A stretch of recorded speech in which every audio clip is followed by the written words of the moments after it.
안녕하세요, 여러분. 이번 영상은 원전과 웨스팅하우스 관련한 내용입니다. 원전 수출 때마다 반복되는 웨스팅하우스의 발목 잡기.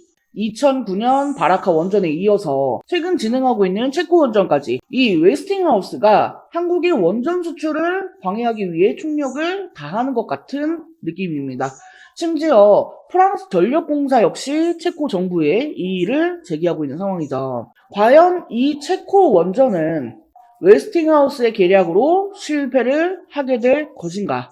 또 웨스팅하우스의 숨은 의도는 무엇인가 등에 대해서 살펴보도록 하겠습니다. 한국 수력 원자력의 체코 원전 수주에 대해서 미국과 프랑스의 이의 제기가 되고 있는 상황이죠. 자, 그럼에도 불구하고 이 체코 총리 등 현지 정부 고위 관계자들은 문제가 없다면서 한수원에 손을 들어주고 있습니다.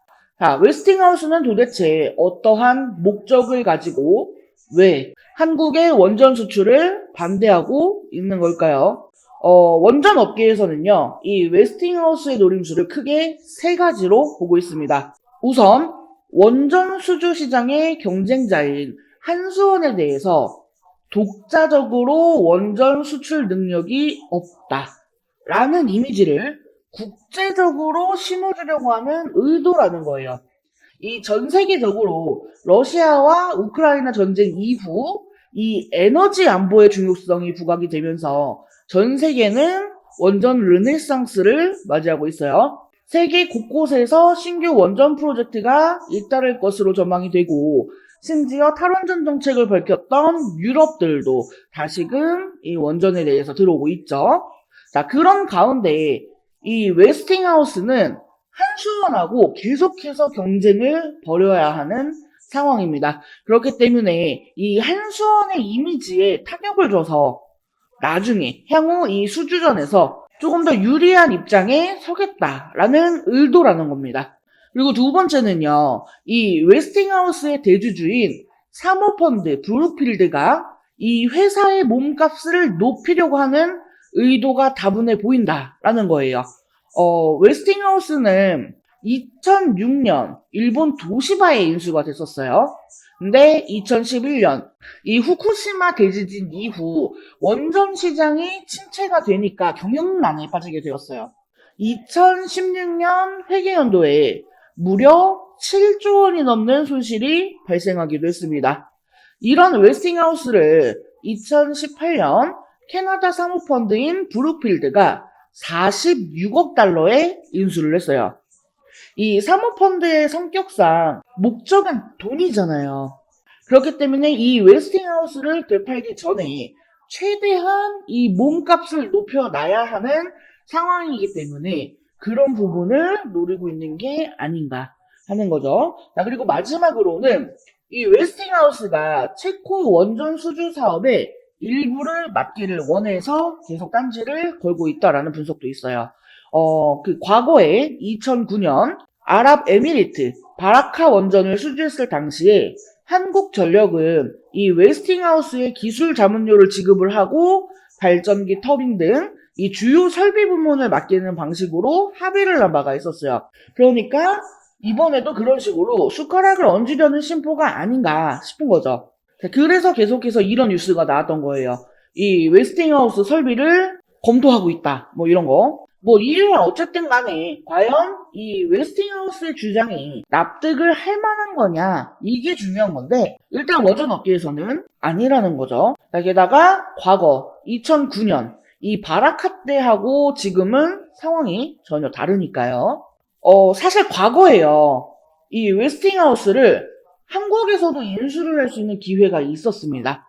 근데 당시 문재인 정부에서 이 탈원전 정책을 펼치고 있었기 때문에 이 웨스팅하우스는 거의 이제 원전의 대명사격이잖아요.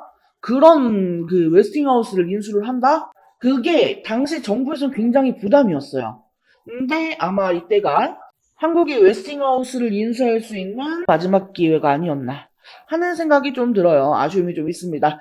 자, 이렇게 지금 웨스팅하우스가 한국 원전에 대해서 견제를 하는 그 의도에 대해서 파악을 해봤고요. 또 지금 이 원전과 관련해서 좀 공부를 해보신 분들, 좀 이렇게 많이 이것저것 찾아보신 분들은 이미 다들 알고 계시겠지만, 지난 소송에서 이미 웨스팅하우스는 패소를 했어요. 당시에 패소 원인이 뭐였죠? 미국 정부의 소속이 아니기 때문에 자격이 없다라는 판결이 내려졌죠.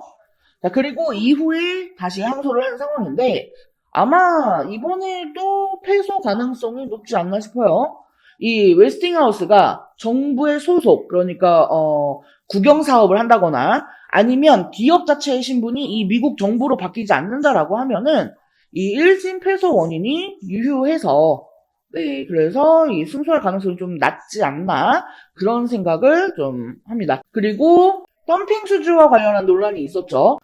프랑스 전력공사와 비교를 했을 때 거의 60%밖에 안 되는 그런 저가의 가격으로 입찰을 했기 때문에 만약에 이 웨스팅하우스 로열티가 발생을 하면요 손해가 납니다. 그래서 이 손해를 보면서 사업하는 바보 같은 사업자는 없다. 라는 거죠. 자, 그래서 결론을 좀 내려보게 되면은요. 지금 웨스팅하우스와 소송을 진행 중에 있는 것은 사실이다. 하지만 이 소송이 체코 원전 수주에 큰 영향을 끼치지는 못할 것이다. 라는 거고요. 또 덤핑 수주와 관련된 부분은 사실이 아니다. 이 단가를 싸게 입찰하는 거는 할 수 있지만 손해보는 장사는 하지 않는다. 이렇게 참고를 하시면 될 것 같습니다. 그래도 뭐 좀 나름 긍정적으로 우리가 생각을 해보자면 지금 이 웨스팅하우스가 계속해서 우리 한국의 원전 수출을 방해한다는 거, 이 사실 자체만으로 한국의 기술력이 경쟁력이 높아졌다라는 것을 알 수가 있죠. 이렇게 견제가 들어올 만큼 우리의 기술이 높아졌다. 자, 물론 가격도 중요한 역할을 하기는 했습니다만 그 외에 다른 부분을 고려를 했을 때에도 한국이 프랑스보다 우위에 있었다. 네. 이제 다른 유럽 쪽의 문도 두드릴 가능성이 높기 때문에요. 앞으로 이 원전에 대한 긍정적인 동향을 좀 생각을 해볼 수 있지 않나 이렇게 보고 있습니다. 이 협상 마무리하고 계약을 체결하는 게 이제 내년 3월까지죠. 그래서 지금 한수원과 체코 정부, 체코 전력공사가 이 협상을 잘 마무리하고 계약을 체결할 수 있을지 끝까지 지켜보면 좋을 것 같습니다. 자, 이상으로 웨스팅하우스의 숨은 의도부터 체코 원전 수주에 대한 내용 살펴봤습니다. 끝까지 시청해주셔서 감사합니다.